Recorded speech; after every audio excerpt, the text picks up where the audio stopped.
Right now on Full Custom Garage. Master metalman Ian Roussel built a chopper-inspired trike from the ground up. The whole concept with this bike is giant rear tires, long extended forks, total 60s, 70s Ed Roth style trike. Outlaw stuff. With his hand on the throttle, Ian's not slowing down. It's all about making this thing look badass. You see a lot of trikes out there, and it seems like it's the look that they miss on. I really want to make this thing shine. And later, Ian's wild ride hits the brakes. Like most things, best laid plans never seem to come to fruition that easy.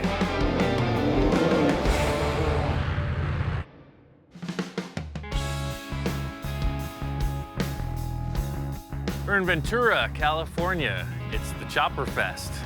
Just looking around, see what's happening. I got a couple ideas of a bike I want to build, and I'm just seeing what's out there. Seems like the bike world's taken a couple turns in what's popular with style. For me, the 60s, 70s, the chopper thing that was going on is really the core of it. Traditional bikes have a really lean profile, and of course they got stretched out just to be crazier. That's what I'm into. I want to build a bike that reflects that. The thing I like about these bikes is it's all fashion. They probably don't ride that good, but damn, they look bitchin'. The forks are all stretched out, no suspension, rigid frames, really stretched out forks, just crazy ideas on wheels. A big part of the chopper scene were these straight four engines, Hondas, Suzukis. Denver's Choppers was building frames for these kind of engines, and I just think it's cool. I want to take that element of a really long bike, but make it a three-wheeler. Trike conversions have always been popular for motorcycles. It's really hard to get style into this three-wheel design, and I'm just gonna push my skills and try to make it happen. The whole thing I'm gonna try to do is build a trike that's badass. The problem I'm having with all the trikes I see is it just looks like a pile of stuff. It wasn't forethought. It just looks like they took a motorcycle front and stuck a car on the back. And I'm just trying to move through that. I want it to look like a motorcycle. My whole gig with the swap meet shopping is really just looking for anything cool. I'm not dead set in what I want to build, so I just might find the thing that sets the tone. Looking around at this swap meet, I'm thinking handlebars, seats, gas tank. If I can find some existing stuff from the 60s, it's going to make my job a lot easier. I'd rather not have to make everything. If I can find it at the swap meet, then it's just way more progress. I'm walking away from here with a lot of cool ideas. There's still haven't found the right parts yet. Chopper Fest is a great show. I got a bunch of cool ideas. After seeing a few trikes out there, I think there's room for improvement. I have an engine from a '79 Honda Goldwing. It's a motorcycle motor and transmission. I want to mate it to a car rear end. My friend Don, he's got all kinds of cars and trucks. The last time I was over there, I remember seeing a rear end from an El Camino. I think they'll be perfect for this trike. Yeah, this would be perfect. I'll just clean this up and bring it home. Trying to get this trike built in 2 weeks. There's a big bike show coming up. I want to bring this thing there. 2 weeks for this project is really fast. I've been thinking it through in my head. I got a lot of plans. I think it can happen. Good as new. The whole concept with this bike is giant rear tires, long extended forks, crazy paint job, total 60s, 70s Ed Roth style trike. Like crazy cartoon character just jamming down the highway, outlaw stuff. Trying to use parts that already exist, it's easy in some ways, but in other ways it's more difficult. They weren't designed to work together, but you know they do work on their own. For me, the process is having an initial idea and then just building most of it just kind of on the fly. So finding something that exists and modifying other pieces to work around that idea is the quickest way to do it for me. I need to take this whole axle apart so I can narrow it. It's got offset differential. I really want to make the thing as narrow as possible, so I'm going to have to shorten the axles individually. I want the tires real close, right up next to you where you're sitting. The coolest thing about the motor and rear axle on this is it's a motorcycle engine coupled with a car rear end. That's cool. The issue I'm facing is that the output shaft of the transmission is about 4 inches off center. I guess what I'm gonna have to do is narrow one side of the rear axle more than the other. I think the easiest way for me to figure this out is just mock it up with the tires and just see how narrow I can get it. This is the real deal. OG 1970s Krager SS. It just fits the whole 70s thing I'm doing. You can see how wide this thing is. It's just, I want something very compact. The thing I have to figure out at this point is I have my direct center where the 2 axles at this point meet dead center. This differential is gonna move over about 4¼ inches. So I think what I'm gonna do is make this axle 6 inches narrower than this one. Through all my calculations, it says that that is correct. I think something like this.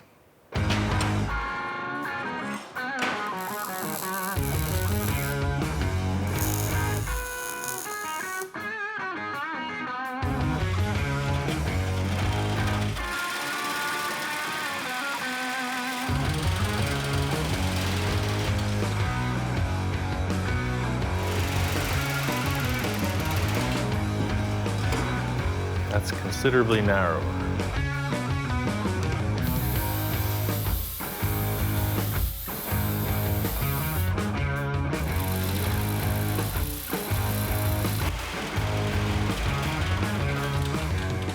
So you see the reason now, it's pretty apparent why I put these little legs on here, because they're all still at the same height.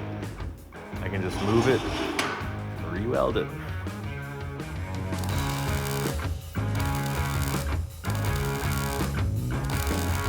The axle housing looks perfect.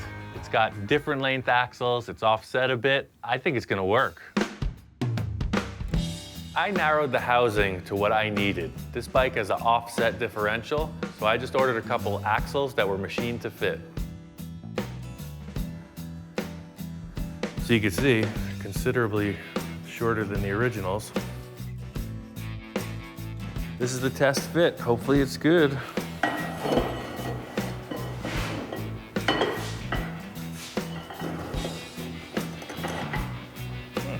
It actually fits. Number 2. Well, I'll be. It actually works. Wow, I mean, it works. It totally works. I'm always hesitant to let stuff leave the shop, but the machine shop did it perfect. It looks great. It's gonna roll.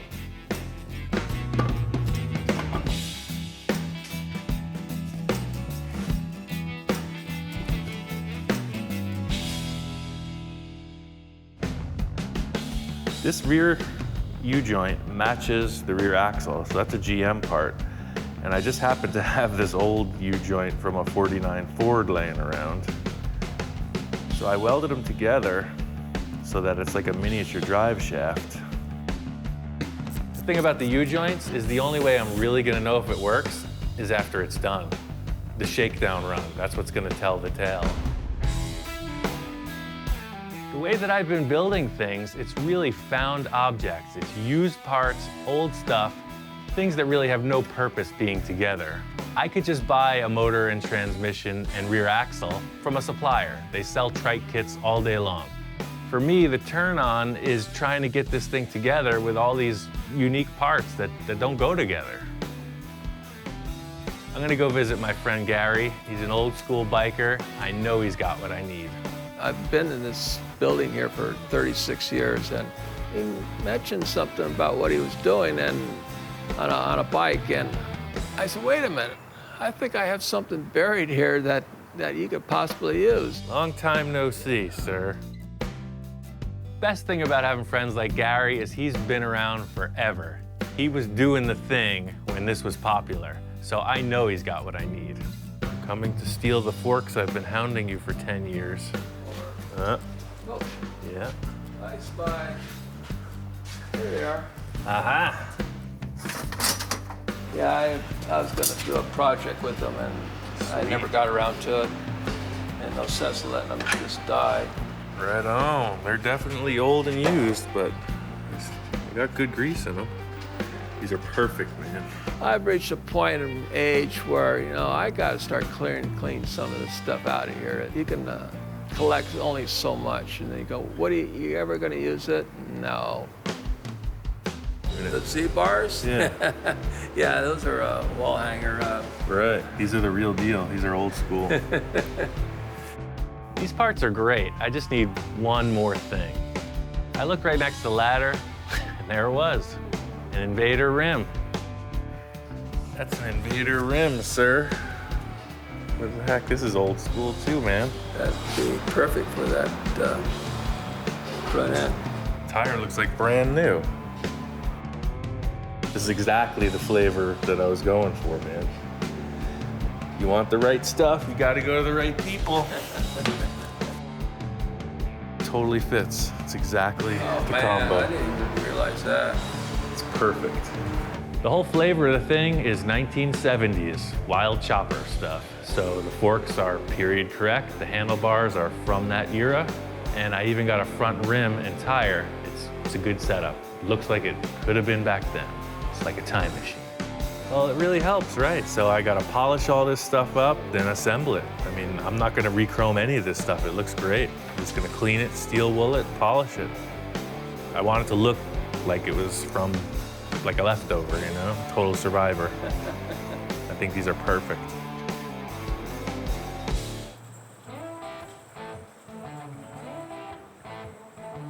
I built this thing like 20 years ago. It usually sits in a corner, but sometimes I just ride it around, you know? It helps me think. It's really all the same thing. I mean, I'm just trying to get into some kind of a groove, get the feeling, and move forward. This is a creative project. There's no blueprints. The whole deal with the mock-up is that I could see it three-dimensionally. It's really hard for me to sketch something, but seeing it on the table, all laid out, I know what I'm looking at.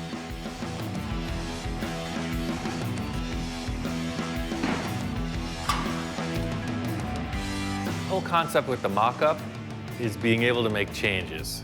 It's really hard to see what it's going to look like until all the pieces are in place.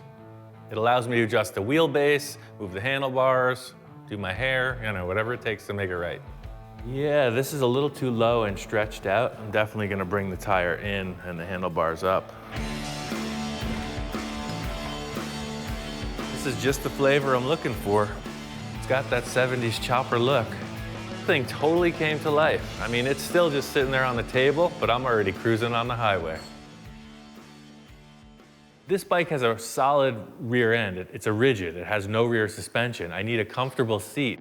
I was looking around for seats, motorcycle seats, horse saddles, wheelbarrows, anything. That would almost work. Just upholster the whole thing. No ordinary seat's gonna fly for this. It's gotta be something really cool. That's not the seat.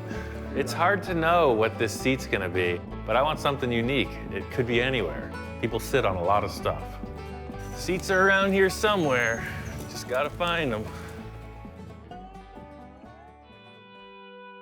You know, it just occurred to me, I've been sitting, working for 10 years, 8 hours a day on this freaking work seat. I think it's perfect.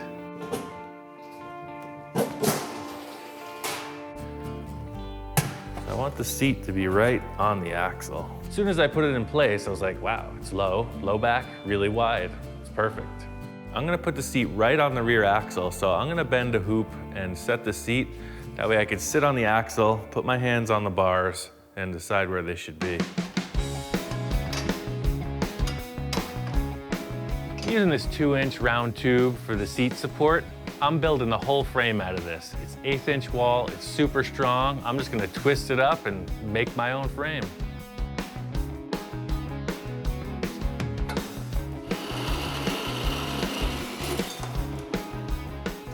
So I made these two little saddles out of a 3/4-inch square tube. They're gonna sit right on there, and that should be plenty secure.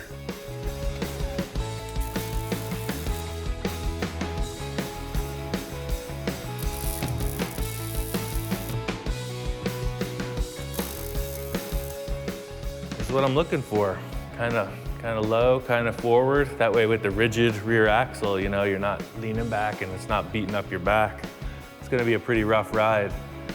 So like this, at least you got your own little internal spring working. Wind in my hair, bugs in my teeth. Here we go.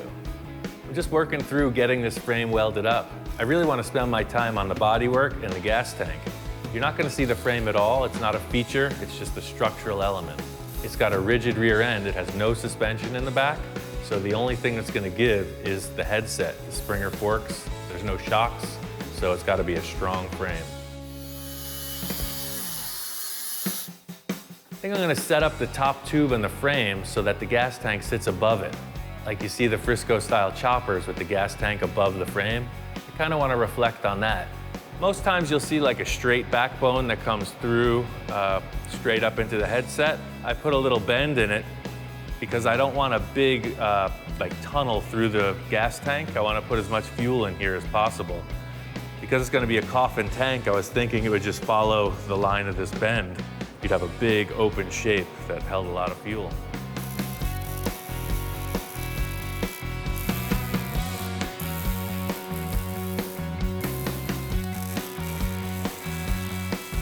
So this is the look I'm going for. I see the 2-inch tube backbone, 1.5 inch uprights, and then I'm putting a big gusset around through the headset. I'll weld it in all the way around, so it's big, chunky gusset holding the headset in place. The whole idea of the Trike, it goes back to when I was a kid. I mean, all the cool kids in the neighborhood, they had big wheels. Everything I build with these far out proportions, it all goes back to that. When I grow up, I'm gonna have the craziest freaking Trike or the wildest hot rod ever.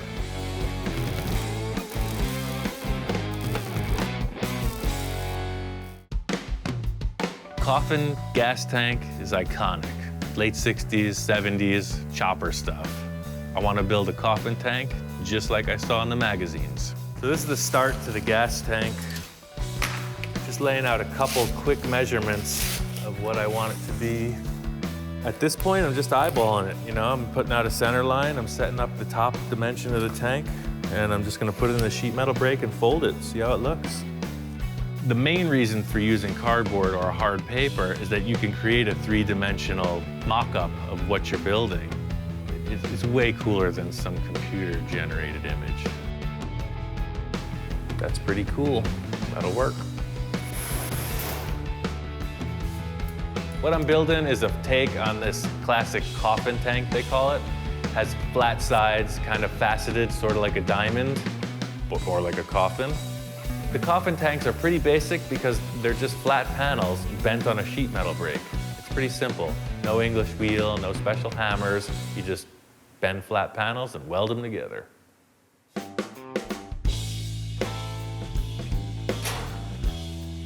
See what the hem edge does? Makes a really rigid end to weld on. Just as an example, when they're welding together, you'll have 2 of these heavy edges folded over double.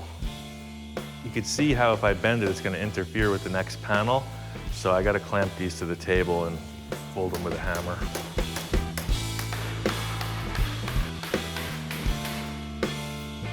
This is pretty cool because it shows that you don't really need all the fancy tools to do this type of thing.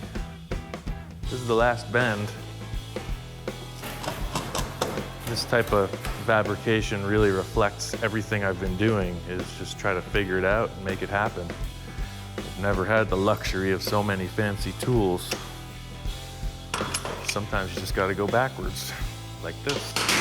A couple pieces of tube and a couple clamps. Done. This type of gas tank's kind of old school, no special forming, it's all flat panels. The key here is making sure it's all welded solid. If the welds aren't good, it's gonna leak.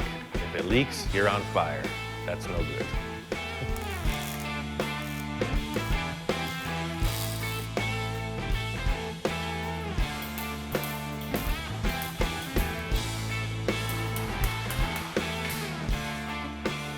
I like to use the MIG welder to spot weld all the panels together. It's really quick to mock it up with the MIG. Later I can TIG weld it and then it'll be liquid tight.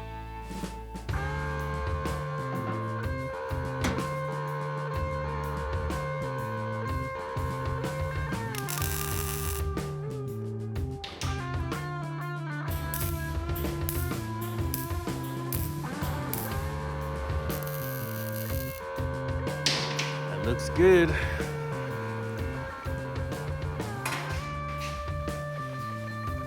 Oh yes. Starting to look like a motorcycle. See, the idea is if you break down, you can just roll home. It's pretty easy. The next step is to create these little inner fender wells. Obviously, I don't want to be rubbing on those things. It's tight. Keep the pants off the tires. Just a little extra guard. I'm always open to using existing parts. Sometimes it brings you fresh ideas. Just thinking about what's around. My friend Bill's got a set of tractor fenders, and they might be perfect for this. I love the idea of a freestanding fender. There's nothing for these things to attach to, and it's exactly the way a tractor fender's set up. Now this is what I'm talking about. It's crazy because this tractor has almost the look of the little seating position that's gonna be in the Trike. These fenders, I might just take these and modify them. It's exactly what I have on the Trike. The seat right here, the tire's very close, and these do the same thing as I'm talking about. You see the rubber, and they just protect the rider from falling into the tire. That's it. Nobody's got fenders like that, baby. You're in your little chamber. Well, you're definitely protected from the tires. But, they look absolutely ridiculous. These fenders are not gonna work. These fenders are a little too flash Gordon for me. It just makes me think of a clown with a big tie on, you know, big shoes. It's just not cool. It's gonna look comical, and I'm not looking for that. My plan is to duplicate this design, but smaller, half size. I'm gonna use a round rod all the way around the perimeter, and then finish it off with a sheet on the surface. Here is an improvised arch maker. I need to create a radius around those tires. There's a lot of ways to bend tubing. Sometimes I just do it primitive. It works for me.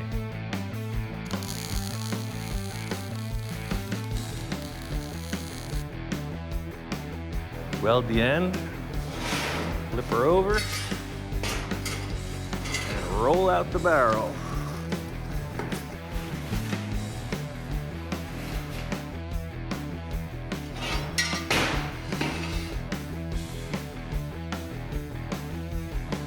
This rim made the ring too small, so I'm just gonna stretch it out on this tire. It's always easier to open the arch up than to try to shrink it down. So the idea here is to get this to be about just a half inch or an inch off of the surface all the way around the tire, kind of like here.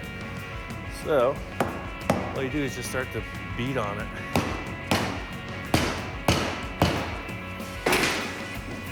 Right about there. So this puts an even half-inch perimeter all the way around. Now that I got these hoops around the tire, the rest of the skeleton of the body is going to be the same rod. So I'm just making some pieces that go around the tire and hold it up. Now I'm gonna set up a couple little braces so that these hoops don't fall off the tire.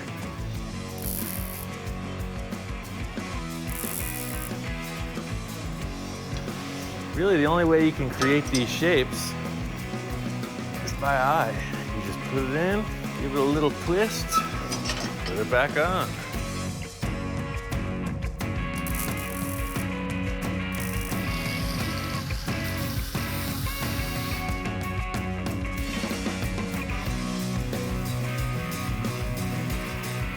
So I'm gonna create a little sheet metal edge that'll come from this side to this side and just put a little crown in it.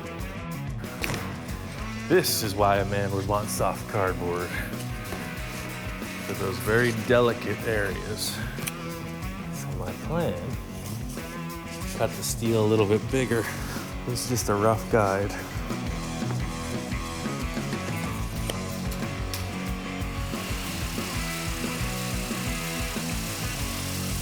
I got some pretty cool air shears. Eastwood sent them over. They work perfect.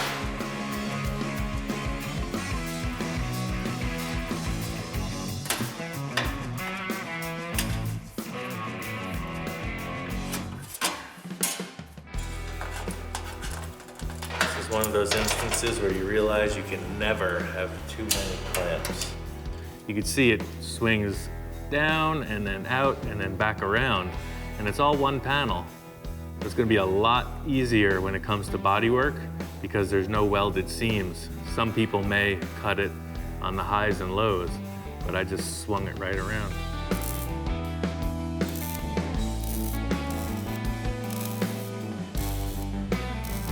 In the end, I'm going to paint these fenders so they look like some kind of a carnival freak show. I want it to look like you're locked in on some kind of a wild ride.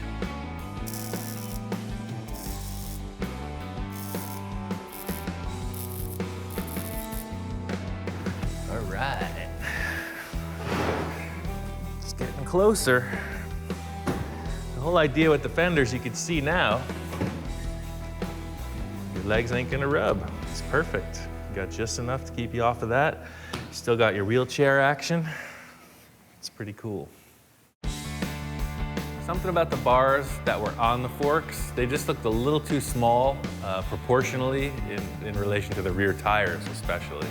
I just want the bars to be a little bit more forward and not so down in the wrists. I want them kind of straight out.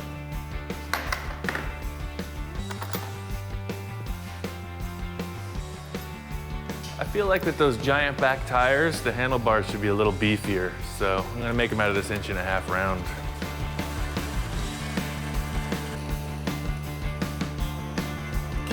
See on the top of the bars how they come backwards towards the rider. I don't want that much angle. I want them to be a little bit more forward.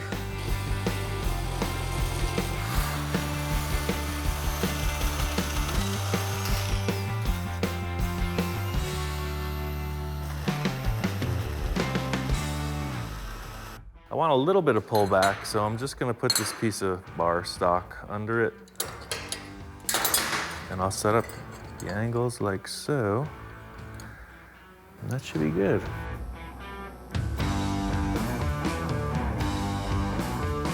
Just kind of winging it, whatever looks good.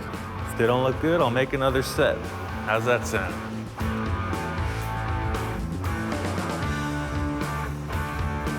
Right now I'm just trying to make sure that they're both even. You don't want one limp arm, right? So I'm keeping these angles parallel, straight through, and then they're the same distance off the table. And that's all there is to it. Another issue with the forks that were on the bars was the risers. I thought they looked a little bit too spread out. I wanted something right down on the headset so that the springs really showed. These are the risers. They're gonna weld on the bottom of the handlebars. Instead of bolting on like those, it'll be a clean, clean look.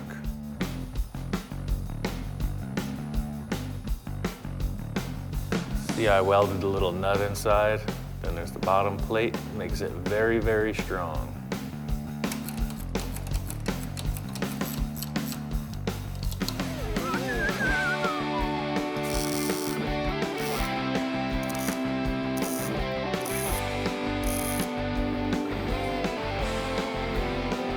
Feeling it, man.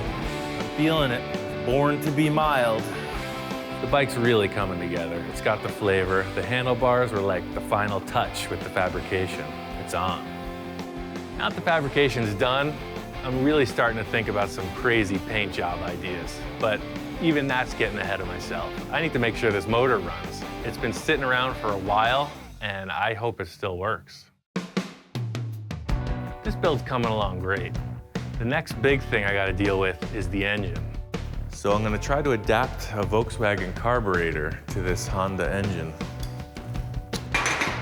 I had this thing laying around, I just put a rebuild kit in it. Aside from my personal belief that everything should have a bit of Volkswagen in it, they're basically the same shape engines. A VW is a flat 4 boxer motor. The Honda Goldwing's the same thing. From the factory, the bike came with 4 independent carburetors with a big junction box that was the air cleaner.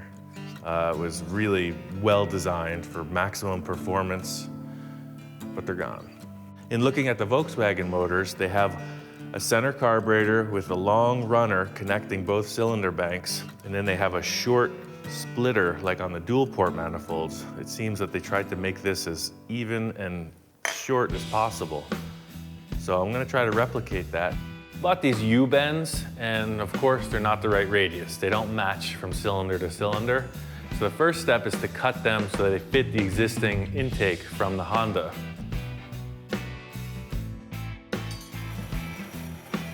The Honda motor and a Volkswagen motor, this style, are pretty similar. I don't see why this intake wouldn't work.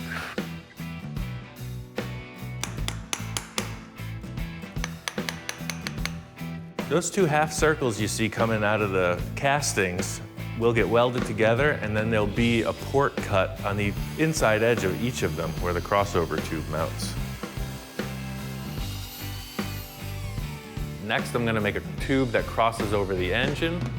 After that, just make a riser for the carburetor and weld a base plate on. I'm using the same size tube and making a cross member that goes left to right on the engine. It'll look kind of like a dog bone, but I'll put it upright in the center of that holds the carburetor. It's gonna go 10,000 miles per hour. It's amazing. This intake is just a shot in the dark. It's my best guess, just like everything else I build. I'm just winging it.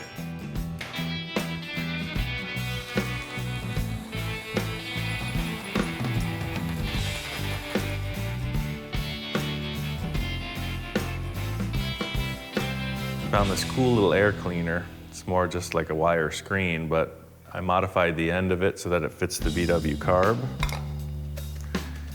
And now you understand why the frame has that strange shape in the front. See, that sits just like that. Pretty slick. So all I need to do now is just make a tube that goes up and holds the carb. Like most things, best laid plans never seem to come to fruition that easy. This isn't gonna work at all.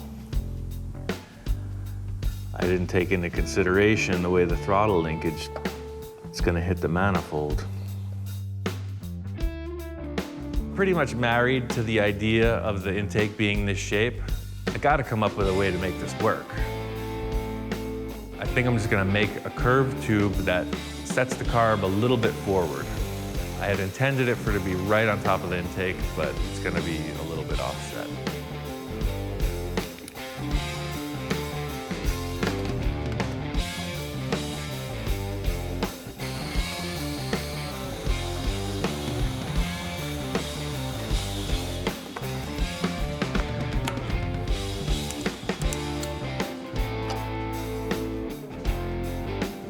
Yeah, the motor's rigid mounted, it's not gonna shake, so the carb won't hit the frame.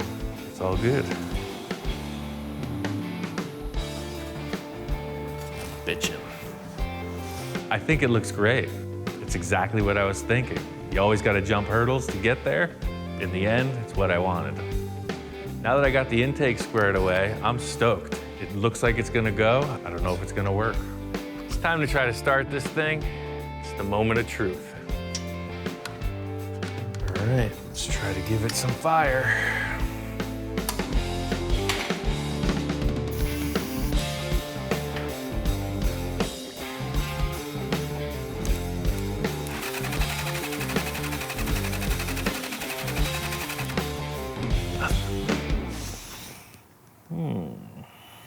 Every internal combustion engine is pretty much the same theory, so I knew somewhere it wasn't getting electricity where it needed it. No spark. There's this red wire just sitting here. I don't know if that goes to power. There's a little thing in here. It's no more ignition points. So this magnetic module needs power. That's what it is. Aha. So somebody changed out the points to this cool little electronic ignition. I had this whole motor rigged. The wires were twisted together. There was no fuel tank, no exhaust. I don't even know if there was oil in it. I just wanted to hear it go. Prepare for start.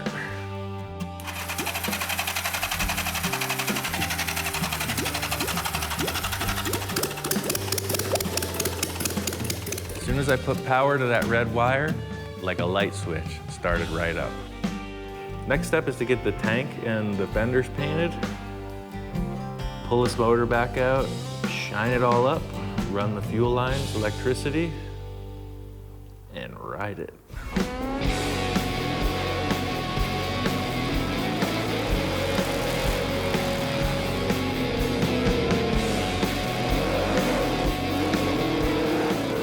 This bike is bitchin'.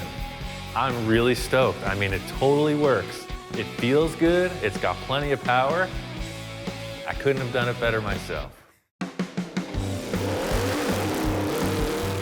It's perfect. If you just want to have fun, enjoy something, goof off, this is the bike for you. The whole thing with this is to look like a giant toy. It looks like a big wheel. It's one thing to think about a project, but to see it right there, it's great. It's what I live for. My whole thing is just trying to push it, trying to push the boundaries. It's easy to make something that's already cool. I want to do something new. Paint's really kind of a loose interpretation of like a psychedelic 60s chopper kind of thing. You know, it's got the pearlies and the flakes and stuff. I just thought it fit. I mean, I think it works really good with the bike. You can't go wrong with an octopus gas cap, and that's like next level. It's a squeaky toy, it was a dog chew. It looked like a gas cap. The whole rear of the bike was really just something to take your eyes away from the radiator. It's a really simple setup. It's just a mesh screen, covers the radiator. There's 6 exhaust tips, 3 on each side, some cool, old school British taillights, and that's it, bodywork. It's a liquid cool bike, so I really just tried to make it look like a royal throne. That was the chopper vibe. Throne on wheels, and hey, there it is. I just finished the Trike. I brought it out here to the Born Free show to reveal it, and it's on.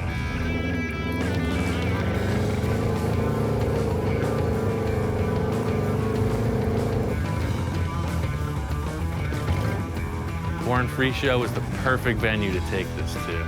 It's just mellow, good vibes, great show.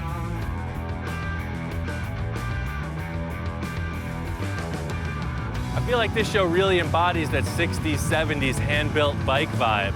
You see a lot of really long bikes, thin tires, everything that was happening before the mass production.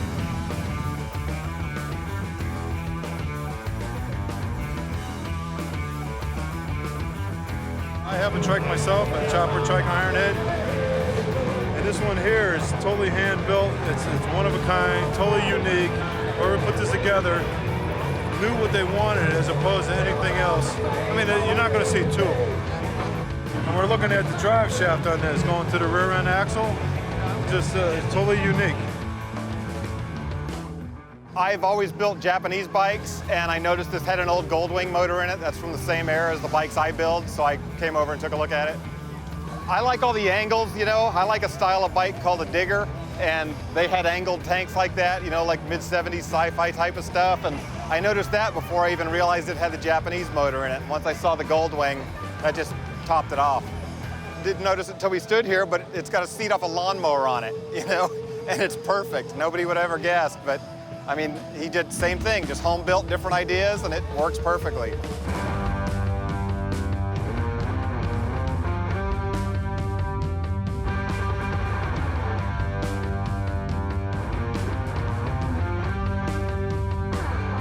The whole thing behind what I'm doing is it is meant to be displayed. It's meant to be exhibited, thrown out there for everybody.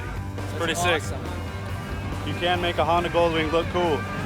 And a badass Trike that's like super short. I don't think it probably pops wheelies like no other. A lot of ingenuity in it, very clean. The reason I wanted to build this Trike in the 70s style is because I guess the 70s style bike was a little more experimental, it's more creative, and I just like that aspect of it. It's kind of like the weirder it is, the more it sticks out. So. Yep, yeah, more people like it. It's hard to describe exactly why I need to do this, and that really is the proper word. I need to do this. As I understand it, you only live once, and for whatever reason, I need to build these things. Being at a show like this, the Born Free, it really turns you on. No other way to put it. These guys have it nailed. It really makes me want to build something else. The next thing I build is really defined by what's laying in the scrap pile. That's how this thing was built.